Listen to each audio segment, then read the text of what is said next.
we talked about updating all of our lighting in the home, and while we're at it, we're also going to update our whole house audio system. First thing we have is our multi-room controller. Now this is a 6-zone controller. We have 2 of them, so it's 12 zones, plenty for a house of this size.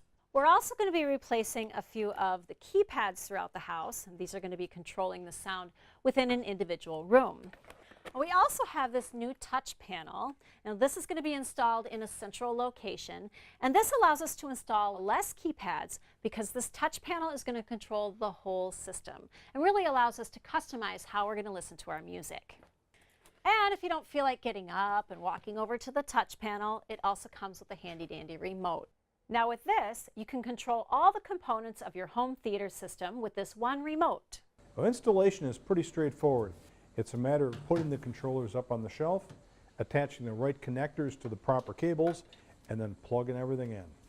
Oh, we've got the whole system set up now, our 2 multi-room controllers and our main keypad all hooked up with a couple other keypads around the house. And we have Eric Randt from Niles in to kind of step us through the system. So let's start with the sources again. We only have 2 right now, but kind of explain that whole thing, how that works on the whole system. Yeah, absolutely. So this particular homeowner, they've got a dish network, a satellite box connected to this.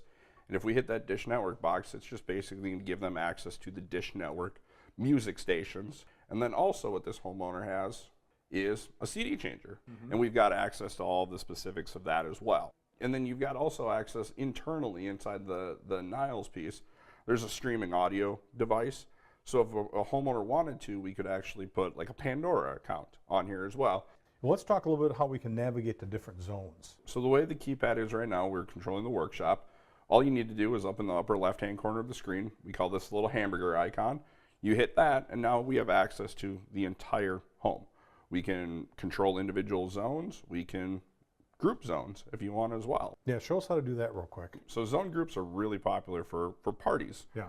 So what you do here is you just hit this little gear icon up in the corner, and what we'll do is let's group the office, the garage, the master bed, and the pool table. So now from here, all of these zones are grouped together. And now, if we wanted to play the CD player in that zone, it would play all of them simultaneously in that one zone. Now, another thing we can do is use our smartphones. Absolutely, 100%. So I've got my cell phone here with a little Auriel app button. I pull that up, and we're looking at something very similar. And they'll actually mirror each other when you execute a command. Now, we're primarily doing audio on this system, but there's a lot more things we could be doing. The Auriel system is designed for audio distribution, which we're doing. It also can control smart lighting, smart thermostats, and home theater systems. Well, and something like that we could add on this system at any point in time, Absolutely. right? I mean, we haven't quite gotten to that point yet.